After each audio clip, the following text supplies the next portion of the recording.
আসসালামু আলাইকুম viewers, welcome back to my channel. আজকে আমি এই ঝকঝকে তকতকে পাত্তা মাছ দিয়ে ঝোল রান্না করব, অনেকটা ভুনা টাইপের। আর কোরবানির ঈদের পর মাংস খেতে খেতে অনেকে একেবারে হাঁপিয়ে ওঠে, তখন এই রান্নাগুলো, এই রেসিপিগুলো আপনারা রান্না করে খেয়ে দেখবেন, খুবই ভালো লাগবে। তো আমি প্রথমে এই তেলটা গরম করে পেঁয়াজ ভেজে নেব, আর মাছটাও ধুয়ে পরিষ্কার করে রেখেছি। আর এরই মাঝে আমি দিয়ে দিলাম ভুনা করার জন্য পানি, স্বাদ মতো লবণ, হলুদ, মরিচের গুঁড়া, ধনিয়ার গুঁড়া আর জিরার গুঁড়া। এগুলো খুব ভালোভাবে মিশিয়ে নেব। এরপর দিয়ে দিব আদা রসুন বাটা, জিরা বাটা। আলাদা করে আমি পেঁয়াজ বেটে রেখেছি, পেঁয়াজ রসুন বাটা দিয়ে দিলাম। আর মশলাটা খুব ভালোভাবে কষিয়ে নেব।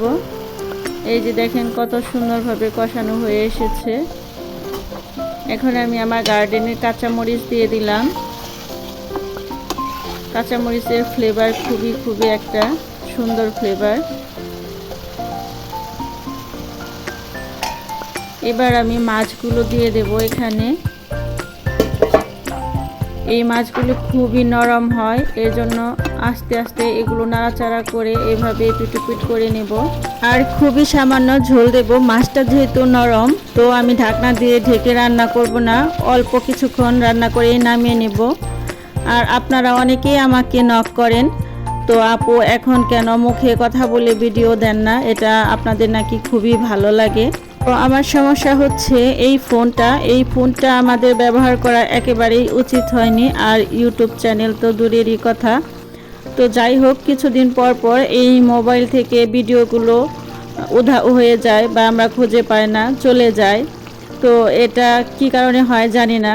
কোরবানি ঈদে যেহেতু অনেক ব্যস্ত ছিলাম, এর জন্য অনেকগুলো ভিডিও সুন্দর করে রেখেছিলাম যে একটার পরে একটা প্রেজেন্ট করব, সবগুলোই আবার চলে গেছে।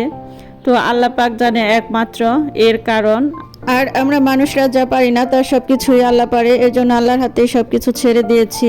আর আমাদের ইউটিউব চ্যানেলটা যেহেতু এত দূর এগিয়ে এসেছে, তো আমরা দেখি এর ভবিষ্যৎ কোথায় যে দাঁড়ায়। না হয় একটু পরিশ্রম করব ইনশাল্লাহ। তো সবাই আমাদের পরিবারের পাশে থাকবেন, বেশি করে দোয়া করবেন, লাইক, শেয়ার, কমেন্ট এবং সাবস্ক্রাইব করে দেবেন। ফেসবুক পেজ থেকে ফলো দিয়ে আসবেন বন্ধুরা। আর গরম ভাতের সাথে এই রেসিপিটা রান্না করে খেতে ভুলবেন না। সবাই ভালো থাকবেন, আল্লাহ হাফেজ।